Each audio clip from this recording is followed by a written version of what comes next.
ગુજરાતમાં આપનું સ્વાગત છે અને હું છું આપની સાથે કિશન તિવારી। સમાચારોની શરૂઆત કરીએ આપણે સૌથી પહેલા મહત્વના સમાચારથી। વાત કરીએ આપણે તો ગુજરાત સરકારના વિજ્ઞાન અને પ્રૌદ્યોગિકી મંત્રી અર્જુનભાઈ મોઢવાડિયાના પ્રેરક ઉપસ્થિતિમાં ત્યાં આજે ધોલેરાના બાવળિયારી ખાતે અવકાશ સંશોધન ક્ષેત્રે એક નવો ઇતિહાસ રચાયો છે। અમદાવાદ સ્થિત startup Om space rocket and exploration private limited એટલે કે OSRE દ્વારા રાજ્યના પ્રથમ સાઉન્ડિંગ રોકેટનું સફળતાપૂર્વક લોન્ચિંગ કરવામાં આવ્યું હતું। મંત્રીએ આ ઐતિહાસિક ક્ષણનું પ્રત્યક્ષ નિરીક્ષણ કરી યુવા વૈજ્ઞાનિકોની ટીમને પ્રોત્સાહન આપી હતી। સ્પેસ ક્ષેત્રે આત્મનિર્ભરતા હાંસલ કરવાના રાજ્ય સરકારના વિઝન તરફ આ એક મક્કમ પગલું છે।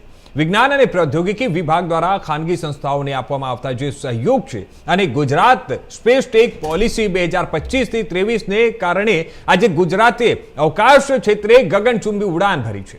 સ્વદેશી સ્પેસ ટેકનોલોજીને પ્રોત્સાહન આપીને યુવા વૈજ્ઞાનિકો માટે નવી તકોનું સર્જન કરવાનો આ પ્રોજેક્ટનો મુખ્ય ઉદ્દેશ્ય છે।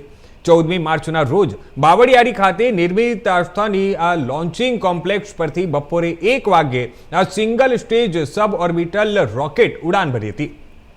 આ રોકેટે અંદાજે 3 કિલોમીટરની ઊંચાઈ પ્રાપ્ત કરીને પ્રોપલ્શન એવિયોનિક્સ અને ઓટોનોમસ રિકવરી સિસ્ટમ જેવી જટિલ ટેકનોલોજીનું સફળ પરીક્ષણ કર્યું હતું।